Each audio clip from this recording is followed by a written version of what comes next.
This Week in the Boardroom, brought to you by NYSE Governance Services, Corporate Board Member, along with Governance Knowledge Partners, the Center for Audit Quality, and Grant Thornton, and contributing partners, National Investor Relations Institute, and the Society of Corporate Secretaries and Governance Professionals.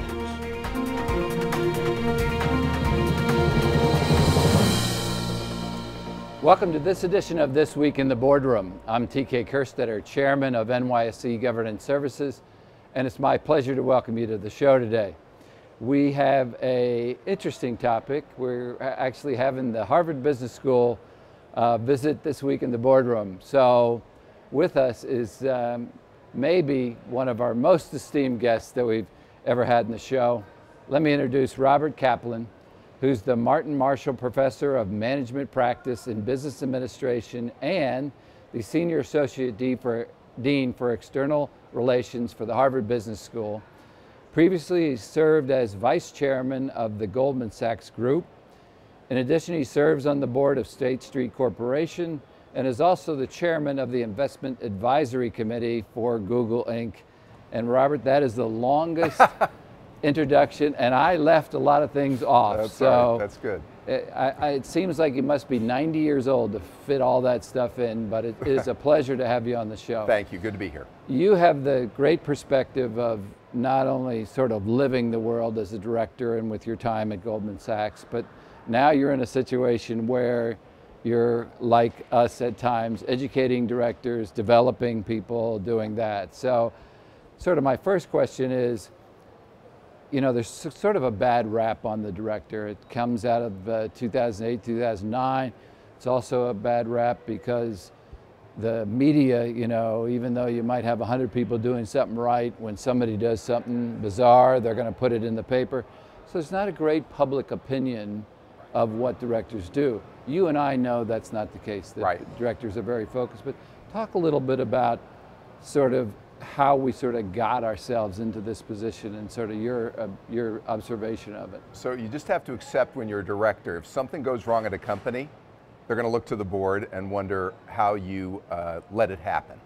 And so it's a little bit of a misunderstanding what boards do. Boards don't replace management or don't replace the role of management, but they do need to evaluate management, and they need to have enough knowledge of what's going on to supervise management. And so what I find is, I agree with you, most boards I deal with, the people are outstanding, they're trying to do a good job. Where I find the results are uneven is not the quality of the directors often, but the nature of the way they operate, the lack of leadership, the culture of some boards doesn't bring out the best in the directors. Well, that's a great segue when you talk about leadership, because you and I are linked by an event that we held not too long ago, in fact in March out in Phoenix, and it was the Board Leadership Academy that was put on by our group at the NYSE and CT Partners. We looked to you to facilitate the day, and we brought in 20 plus current chairmen and sort of chairmen in training, you know, people on boards that had the skill sets to be good, because we wanted to merge them together to see if we couldn't help develop leaders for boardrooms going forward. And you did an amazing job in creating the conversation, but talk a little bit about that and what you sort of observed by the first annual event. So it's an extremely high quality group. Many of the people in that group were CEOs themselves or had been CEOs themselves. And so if I had to say, what was the theme? How do you create a high performance work group? And this relates to your first question. All of us in our businesses that we've run, we know how to create a high performance work group. We spend our lives working. Good leadership, good practices, culture, getting the right people, framing issues, debate. Many of us then go from that and then sit on a public company board or even a nonprofit board, and we forget and don't bring some of the things we did in a high performance work group to a board. Maybe we're intimidated, there's all this process already existing, maybe the board chair has their own style, we don't want to look stupid in front of our peers. And I think the biggest challenge we talked about at this offsite is how do you create high performance in a board, which means the right culture, the right leadership, who sets the agenda? Do you debate key issues? Do you understand the strategy? How do you evaluate the CEO? How do you evaluate each other? These are all topics you would naturally talk about in running the business, and they're much more uneven when you talk about boards of directors. Well, one of the most interesting things, and I really took this away and took it to heart, you got us to think about the board from a planning perspective, meaning you should talk about your mission, as it relates to that institution. You should set some objectives on what you want to do in the board. And then you should rate yourself, see how you're doing, and some of the decisions should go back to your mission. And I thought, duh, it seems so logical, but I'm not sure that I've been on a board in the past that has really approached it in that business-like way. So anybody listening to this broadcast who's run an organization, either for-profit, nonprofit, you name it, thinks about vision, priorities, and alignment. How do you add value that's distinctive? What are our top 3 to 5 priorities, and are we in or out of alignment? And you may not call it that if you're running a business, but that's basically what you're doing. All we're saying is bring vision, priorities, and alignment to the board. What's the board's role? What does it need to do that's distinctive? What does the organization need from this board? What should our top 3 or 4 priorities be as a board? Not 17, but what are the top 3 or 4? There are a lot of regulatory priorities and Sarbanes-Oxley priorities, but what are our top 3 priorities? And are we in or out of alignment? Which could be the members of the board, the agenda we set, do we debate, confront, do we have the right leadership? And if you bring the same thing, the vision, priorities, and alignment into the boardroom, all of a sudden it reveals, it's obvious, but you say, whoa, you're right, why don't we do that? You're right, we should do that. Well, I thought it was really interesting. Now, you have the benefit of serving on a board, which, and in addition to State Street, you served on Bed Bath Beyond for some 15 years or whatever. So you've had this exposure, but I'm curious, we had some significant companies represented there that are chairmen, that have a lot of experience. What did you learn that sort of that day or day and a half that helped you be a better director? So I learned a lot, but first thing I think about is, the first year I was on the board of Bed Bath & Beyond and State Street, honestly, I realized, you remember, gee, I'm a very confident business person, but I'm now on a board, there's a lot I probably don't know, I don't want to look stupid, I'm going to take the lead from whoever the lead director is or the chairman of the board. I don't want to say something that's obnoxious, I don't want to offend someone. If I don't understand something, I figure everybody else might. And what I learned from being with the group, and what we all know, is every board member initially feels that way.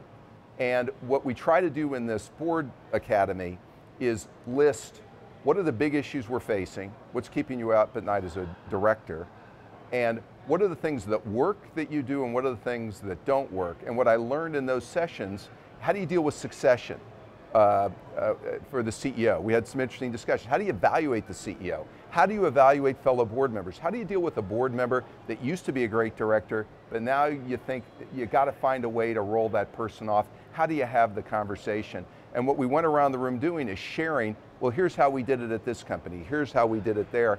And what you learn is nobody has all the answers, but if you share perspectives of a group, you find out best practices and you say, we should try that on my board. That's a good idea. And that was the most valuable thing I learned. There are lots of best practices people shared where you go, yeah, you're right, I should try that. And I think a lot of people left there with 1 or 2 or 3 things they're going to go try on the board they serve on.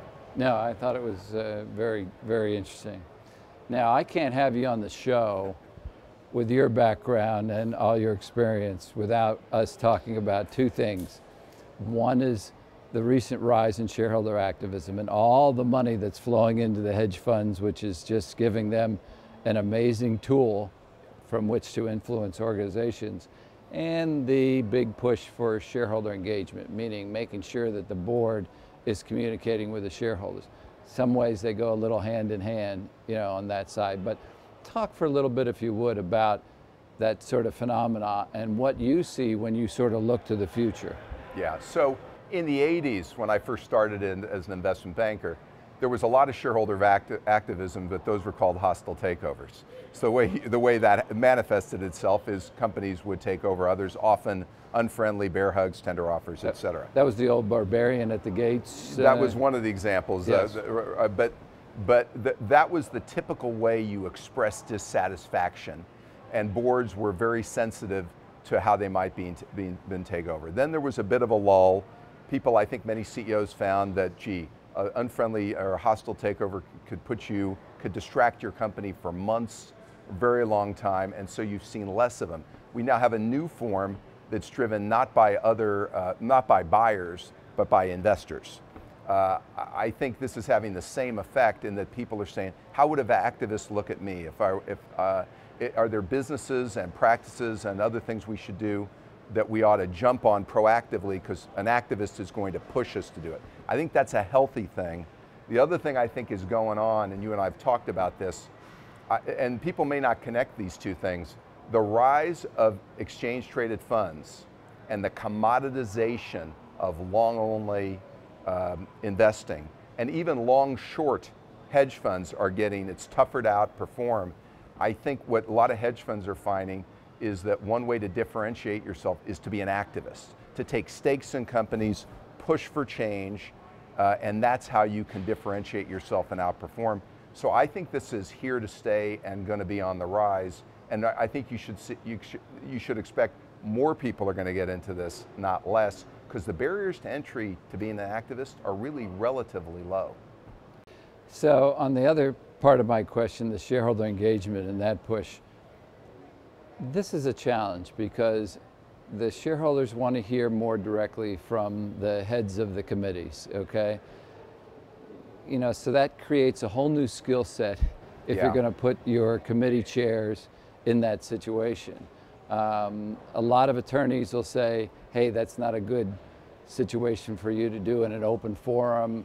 You know, some of these people are professional at making you look pretty foolish, you know, there. At the same time, I don't think we're going to be able to avoid the trend that's happening and the need for us to be in front to those. So where do you come out? Where do you come out on that, and what would you say to your own boards? Well, this is a double-edged sword. So first of all, I think the CEO should be the primary spokesperson for a company. And I think having too many voices can create confusion and misunderstanding and even misinformation. So I think for starters, I'd still rely primarily on the CEO, the CFO, the regular calls, regular visits to be the primary voice. Now, obviously in an annual meeting, shareholders ought to be able to look to the chairman of the compensation committee or the lead director. And yes, I have seen cases where large shareholders will ask to meet with the lead director, or if there's a non-executive chairman, but I think you got to be careful not to go too far with that, in my opinion, in that I still believe the job of the board is to figure out who should be CEO, evaluate the senior leadership team, make sure you have the right people in the right seats at the very top, and be happy that the company will communicate with investors through that CEO. And there might be occasions where you want to be available to shareholders, but I think, in my own view, they should be relatively limited. And if you're spending so much time as a board needing to talk to shareholders, I mean, it makes you wonder about the role of the CEO. So I think I'd be careful with that. Well, you know, it's no surprise why you're so well revered in this space, and I appreciate you taking the time and joining us on the show. Keep up the good work. And that will conclude this edition of This Week in the Boardroom. We hope you enjoyed the show. We'll be back again next week when we take a look at another critical topic that'll help you be a better board member or committee member. So we'll see you then. Join us again next week for This Week in the Boardroom, brought to you by NYSE Governance Services, Corporate Board Member, along with Governance Knowledge Partners, the Center for Audit Quality, and Grant Thornton. And contributing partners, National Investor Relations Institute, and the Society of Corporate Secretaries and Governance Professionals.